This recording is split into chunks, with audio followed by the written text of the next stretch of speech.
శ్రీ వెంకటేశ్వర స్వామికి ఇలా ముడుపు కట్టండి, ఏ కోరికైనా తప్పకుండా నెరవేరుతుంది.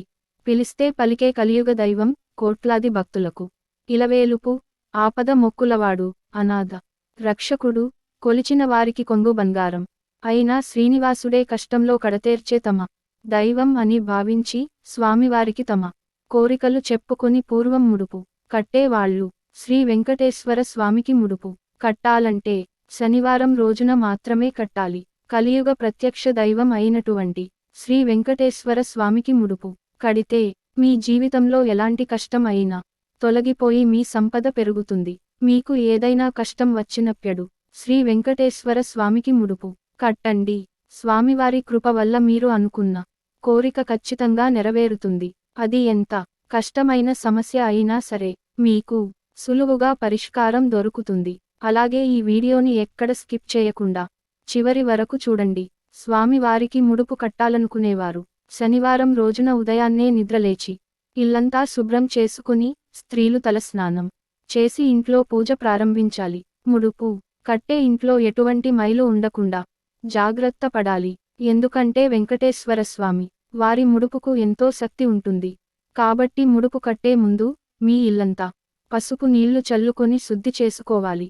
ముందుగా మీ పూజ మందిరంలో ఉన్న శ్రీ వెంకటేశ్వర స్వామి పటానికి గంధం రాసి కుంకుమ బొట్లు పెట్టాలి.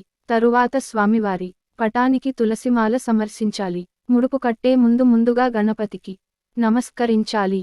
మీ పూజ గదిలో ఉన్న గణపతి ఫోటో ముందు కొబ్బరి నూనెతో దీపం వెలిగించిన తర్వాత గణపతికి నమస్కారం చేసుకొని ఓం గం గణపతియే నమః అని 21 సార్లు జపించి వెంకటేశ్వర స్వామికి ముడుపు కడుతున్నామని గణేశుడికి చెప్పుకోవాలి. ముడుపు కట్టాలంటే ఒక తెలుపు రంగు కాటన్ వస్త్రం తీసుకుని దాన్ని పసుపు కలిపినటువంటి నీళ్లల్లో ముంచి ఆరబెట్టండి. అది పూర్తిగా ఆరిన తర్వాత అది పసుపు రంగు వస్త్రం అయిపోతుంది. లేదా మీకు బయట పసుపు రంగు వస్త్రం దొరికితే దాన్ని తీసుకున్న సరిపోతుంది. ఈ పసుపు వస్త్రానికి 4 వైపులా కుంకుమతోళ్ళు బొట్లు పెట్టండి.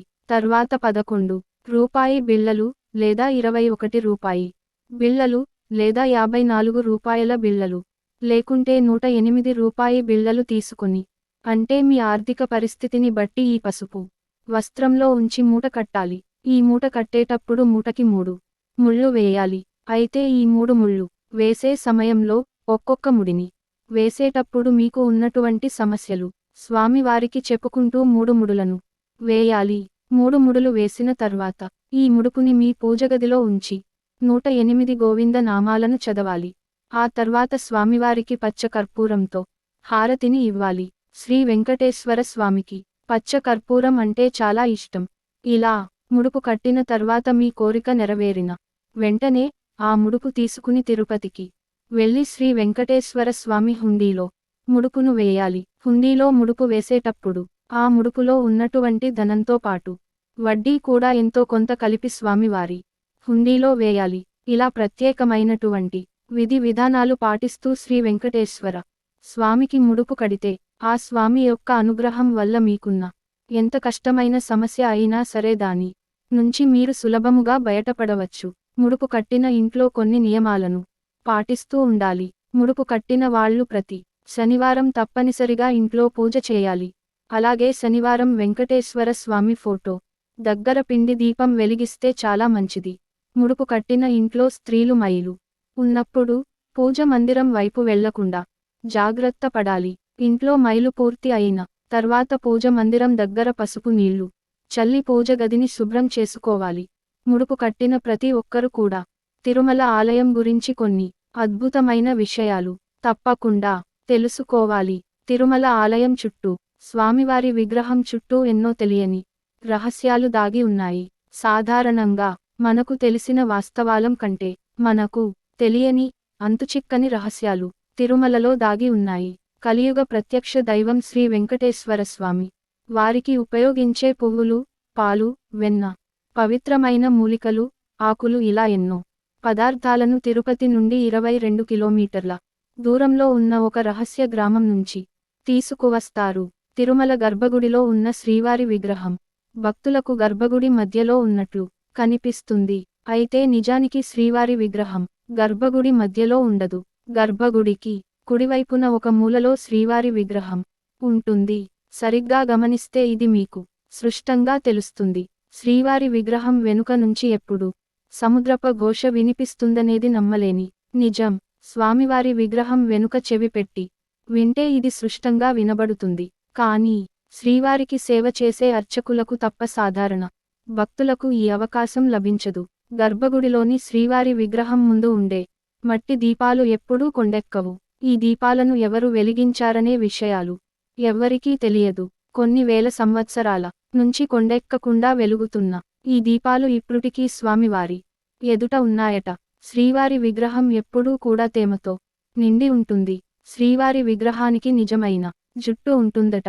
తిరుమల శ్రీ వెంకటేశ్వర స్వామిని నిత్యం అనేక పూలతో పూజిస్తుంటారు. స్వామివారికి ఉపయోగించిన పూలను గర్భగుడిలో స్వామి వారి విగ్రహం వెనుక ఉన్న జలపాతంలోకి వెనక్కి చూడకుండా పూజారులు వేస్తారట. ఆశ్చర్యకరంగా ఆ పూలు తిరుపతికి 20 కిలోమీటర్ల దూరంలో ఉన్న కనిపిస్తాయి. ముడి కర్పూరం లేదా పచ్చ కర్పూరం ఏదైనా రాతికి పూస్తే ఆ రాయి అతి కొద్ది కాలంలోనే పగుళ్లకు గురై విచ్ఛిన్నమవుతుందనేది శాస్త్రీయంగా నిరూపితమైన నిజం. కానీ శ్రీవారి విగ్రహానికి నిత్యం పచ్చ కర్పూరం రాస్తున్న స్వామివారి విగ్రహం మాత్రం చెక్కు చెదరకపోవడం ఆశ్చర్యకరం. ఇంతటి మహిమగల దైవాన్వితమైన శ్రీ వెంకటేశ్వర స్వామికి ముడుపు కడితే మీ జీవితం ధన్యమైనట్లే. ఇక ఎటువంటి సమస్యలకు ఈ ముడుపులు కట్టాలంటే వివాహం కోసం, వ్యాపార అభివృద్ధి కోసం, పిల్లల కోసం, ఉద్యోగం పొందటం కోసం, ప్రమోషన్ కోసం, ఇల్లు కానీ స్థలం కానీ కొనాలన్నా లేదా అమ్మాలన్నా, అలాగే అనారోగ్యంతో ఉన్నవారు ఆరోగ్యాభివృద్ధి కోసం, పంట నష్టం కలగకుండా చేతికి మంచి దిగుబడి రావాలని, ఇటువంటి సమస్యలు ఉన్నవారు ఆ శ్రీనివాసునికి ముడుపు కడితే మీకు మంచి ఫలితాలు అనేవి వస్తాయి. మీ ఇంటికి లక్ష్మీదేవి కటాక్షం కలగాలంటే శనివారం రోజున ఇంట్లో ఉండే స్త్రీలు కొన్ని తప్పులను అస్సలు చేయకూడదని పండితులు చెబుతున్నారు.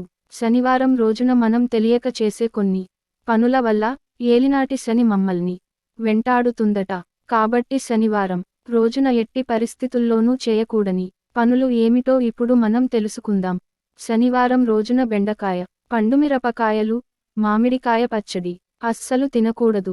అలాగే శనివారం రోజున ఇంట్లో కందిపప్పును వండకూడదు. శనివారం రోజున పప్పు వినియోగానికి చాలా దూరంగా ఉండాలి. శనివారం రోజు పప్పు తింటే కొన్ని జాతక దోషాల వల్ల మీ ఆరోగ్యం దెబ్బతింటుందట.